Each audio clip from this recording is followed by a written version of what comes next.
J'ai fait des compétitions, j'ai commencé, j'avais 20 ans. 20 ans, quand j'ai appris à danser, un an après, je devais être bonne, puisque le prof m'a dit, tu pourrais faire des compétitions. Donc j'ai dit ok, j'ai dansé avec un danseur qui était là-bas.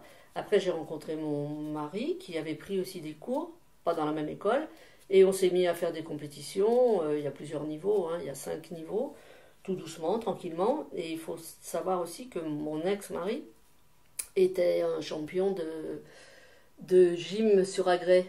Il faisait des sauts pairs, il faisait des machins sur la poutre, des parts parallèles, des trucs comme ça. Donc le côté acrobatique l'a énormément intéressé. D'ailleurs, il était très bon. C'est moi qui n'étais pas tout à fait très bonne, on va dire. Donc voilà, ça a duré pas mal de temps. Sauf qu'après, ça a envahi notre quotidien.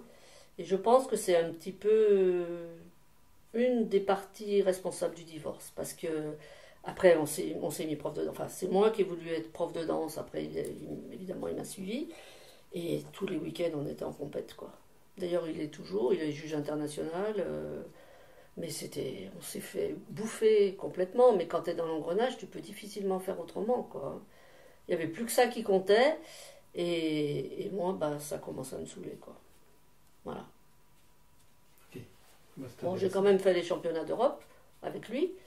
Et après, il a trouvé une autre cavalière. Enfin, c'est moi qui lui ai trouvé une de 10 cm de moins et 10 kilos de moins. Mignonne comme un cœur. Et il a continué avec elle. Moi, après, j'ai fait mes enfants. Et il a été deuxième au championnat du monde quand même. Voilà. Donc la danse spécifique, c'est le rock. À cette époque-là, c'était le rock. À cette époque-là, il y avait que ça. Parce que quand je me suis arrêtée de faire du rock acrobatique, que je dansais plus avec mon mari, puisque mon mari dansait avec cette nouvelle cavalière, j'aurais aimé faire autre chose comme il y a maintenant, du West Coast Swing, mais ça n'existait pas. Il n'y avait rien.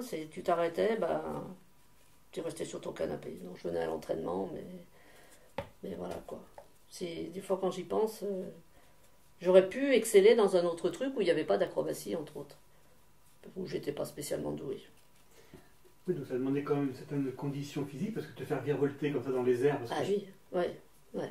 Alors, je ne vais pas trop m'étendre non plus là-dessus, parce que il se trouve que quand j'ai démarré le rock acrobatique, c'était les acrobaties des années 50, tu sais, où tu passes la cavalière, c'était pas haut. Et puis évidemment, comme tout, ça a évolué. Et quand on est arrivé au saut périlleux, là j'ai dit stop. Parce que moi, le saut périlleux, je ne l'ai jamais fait.